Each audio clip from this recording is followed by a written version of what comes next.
Lucio Dominicio Novarbo nació el 15 de diciembre del año 37. Este fue su nombre de nacimiento, del que ya conocemos como Nerón.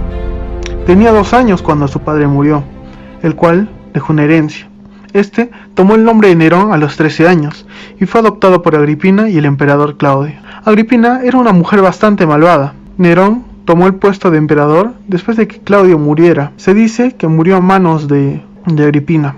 Durante los primeros años de su reinado, era apoyado y lo denominaban misericordioso. Después de un poco tiempo, esa amabilidad desapareció y mandó a matar a su madre, borrando su rostro de las monedas. Se dice que su madre quería matar al propio Nerón y mandó a asesinar a su madre. La gente estuvieron aliviados de que su madre muriera, ya que tenían miedo de que su emperador fuera asesinado. El 9 de junio se casó con Claudia Octavia. Fue una mujer y una esposa muy virtuosa, pero a Nerón no le agradaba su actitud. Pero su mayor problema fue que Octavia no podía darle los hijos que Nerón tanto anhelaba. Este empezó a tener relaciones con otras mujeres y con el tiempo embarazó a Popea Sabina. Se separaron y ya juntos con Popea Sabina expulsaron a Octavia. A la gente no le agradó que se separaran y Nerón pensó en volver con Octavia, pero este decidió matarla, ya que él quería que la gente tuviera miedo de su emperador y demostrar su liderazgo a su propia gente. El 18 de julio del año 64 después de Cristo empezó un gran incendio en la ciudad de Roma. En ese momento Nerón no se encontraba en Roma, estaba en su villa Antium. Tan pronto se enteró lo que estaba sucediendo, apresuró su viaje. Para lograr ayudar a los pobladores, Nerón abrió las puertas de su palacio, brindándoles comida y un lugar donde dormir. Los romanos sospechaban del emperador por rumores que circulaban de que Nerón murmuraba diciendo que la ciudad estaba mal construida y que se debería rehacer todo, sospechando que Nerón podría ser el culpable de la tragedia. En ese momento el pueblo empezó a pedir justicia. Surgieron suposiciones que el propio emperador había sido el culpable en haber iniciado el fuego, sino también que había planeado quemar la ciudad para lograr construir un gran monumento hacia su persona. Nerón quería alejar cualquier sospecha que caía sobre él. La mayoría de sus estrategias no funcionaban. Sin embargo, cuando ocurrió el gran incidente,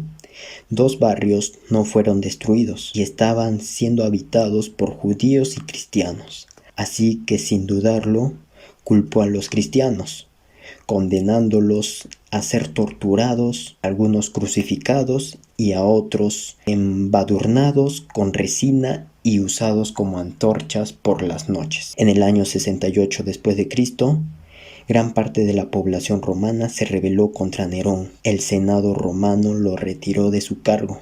Nerón, sin un lugar a donde ir, se suicidó. Muy buenos días, mi nombre es Anabel Espino y a continuación con mi grupo vamos a estar explicando lo que es Pompeya. Pompeya fue una ciudad la cual quedaba en el sur de Italia, en la época de la antigua Roma. Esta se encontraba situada a los pies de la bahía de la moderna Neápolis. Ahora, Pompeya fue una ciudad muy próspera, llena de palacios, de monumentos, de jardines amplios y hermosos, al igual que tenía un paisaje increíble y un clima muy cálido. En Pompeya había un monte llamado el Monte Subio, que también va a contar una historia, el cual nos vamos a quedar sorprendidos, porque por este monte o volcán es que Pompeya quedó totalmente enterrada, sepultada. ¿Cuándo sucedió esto? Bueno, esto sucedió un 24 de agosto del año 79, que todos los habitantes fueron sorprendidos por un fuerte movimiento y el cual fue ocasionado por la erupción del volcán. Había un montón de cenizas que caían del cielo, era una lluvia de cenizas. Al mismo tiempo la lava del volcán corría por todas las calles. Y como a los habitantes los agarró desprevenidos, a muchos de ellos, o mejor dicho, a todos, los sepultó. junto con la ciudad de Pompeya. En el siglo XVI empezaron a realizar unas obras de excavación, las cuales se dieron con la grata sorpresa de encontrar edificaciones y también cuerpos, los cuales se encontraban en muy buen estado. La gran mayoría de las personas que van a visitar Pompeya se quedan sorprendidos al ver los cuerpos, cómo se encuentran, cómo se han encontrado durante todo este tiempo.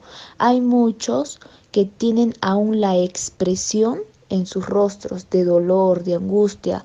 Se encuentran también algunos cuerpos que están protegiendo sus pertenencias. Pompeya hoy en día es el yacimiento arqueológico más importante de la época romana, debido a su estado de construcción y también de la manera que lo han podido encontrar, que ha sido hallada.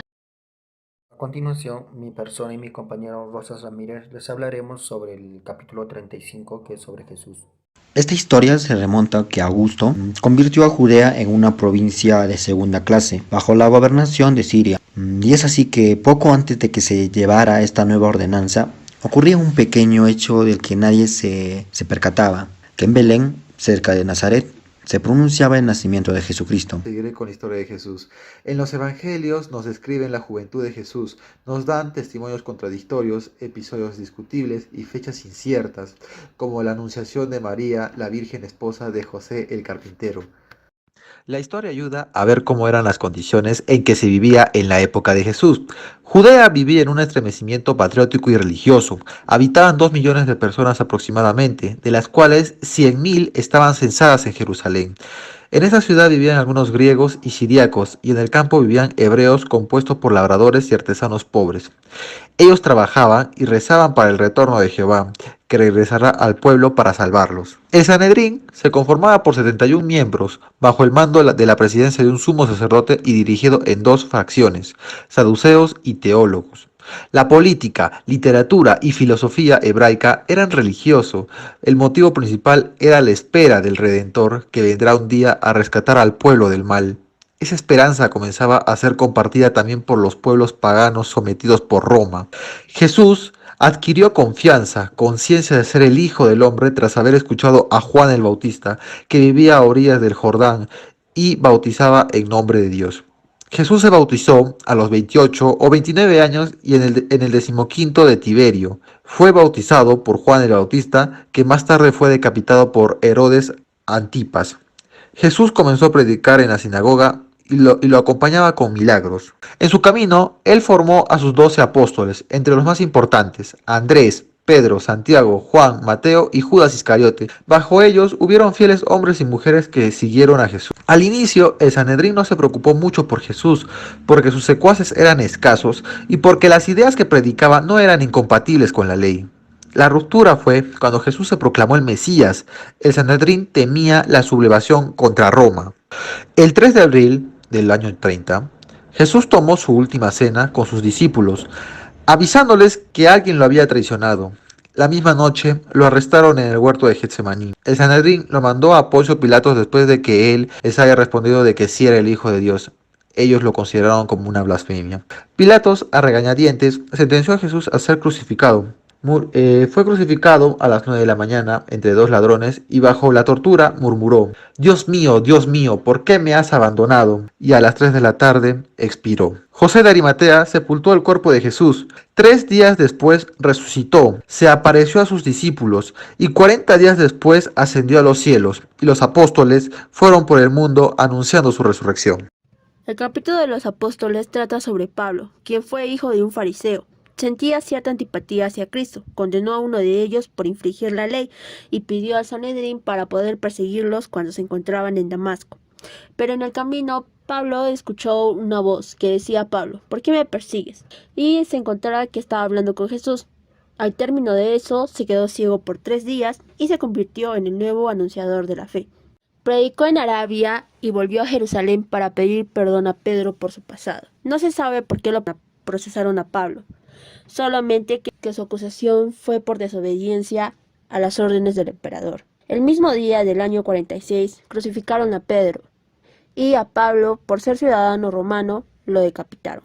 Conclusiones para el tema. En las conclusiones podemos ver que, a pesar de las persecuciones iniciadas después de la muerte de Jesucristo, la comunidad apostólica cristiana se ha mantenido fuerte, más concretamente gracias a personajes como pueden ser San Pedro, que se encargaría de organizar la iglesia en lo que sería básicamente el origen del papado, y a San Pablo de Tarso, el cual se encargaría de nutrir a esta nueva fe con una de sus bases teológicas más prominentes. Y gracias a esta fortaleza, eventualmente la fe cristiana terminaría convirtiéndose en la fe oficial del imperio.